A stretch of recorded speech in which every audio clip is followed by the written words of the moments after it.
మిగిలిన అప్డేట్స్ చూద్దాం. ఏపీలో వైసీపీ నేతలు కార్యకర్తలపై జరుగుతున్న దాడులపై విజయవాడ సిపిని కలిసి ఫిర్యాదు చేశారు.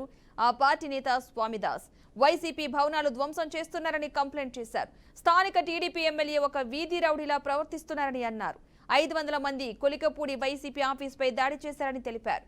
దాడులకు దిగుతున్న టీడీపీ నాయకులు కార్యకర్తలపై చర్య తీసుకోవాలని సిపిని కోరారు. తమ పార్టీ కౌన్సిలర్లను బెదిరిస్తున్నారని చెప్పారు.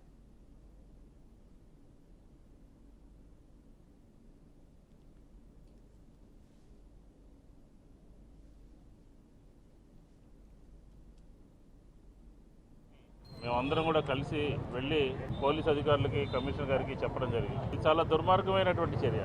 ప్రజలు మీకు అధికారం కట్టబెట్టింది, ప్రజలు ఒక మంచి పరిపాలన అందిస్తారు అని చెప్పని భావనలో మీకు అధికారం ఇస్తే నెల రోజులు కాలేదు. నెల రోజులు కాకుండానే ఆంధ్రప్రదేశ్ని బీహార్ కింద మార్చేశారు. శాంతి భద్రతల సమస్య ఉత్పన్నం అయిపోతుంది. శాంతి భద్రతలు ఉంటేనే సమాజం బాగుంటుంది, పెట్టుబడులు వస్తాయి.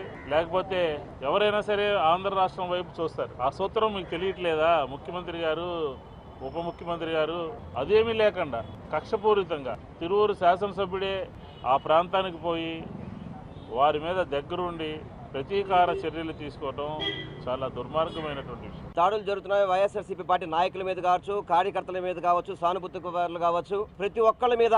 ఏదైతే ఈ రోజు మంత్రిగా ఉన్న నారా లోకేష్ గారు ఆ రోజు ఎన్నికల ముందు చెప్పాడు, మీ దగ్గర ఎవరైనా 12-13 కేసులు ఉంటే కానీ మీకు నామినేట్ పదవులు ఇవ్వని చెప్పని, ఆ మాటకి ప్రతి నియోజకవర్గంలో కూడా దాడులు జరుగుతున్నాయి. అందులో భాగంగా నేను తిరుగు నియోజకవర్గంలో ఏకొండూరు ఎంపీపీ గారు నాగలక్ష్మి గారి ఇల్లుని దుర్మార్గంగా అక్కడ ఉన్న స్థానిక ఎమ్మెల్యే 100 మందితో అక్కడికి వెళ్లి జేసీబీ తీసుకెళ్లి దుర్మార్గంగా కూల్చేయడం ప్రయత్నం చేయడం అనేది ఇది చాలా బాధాకరం. Land order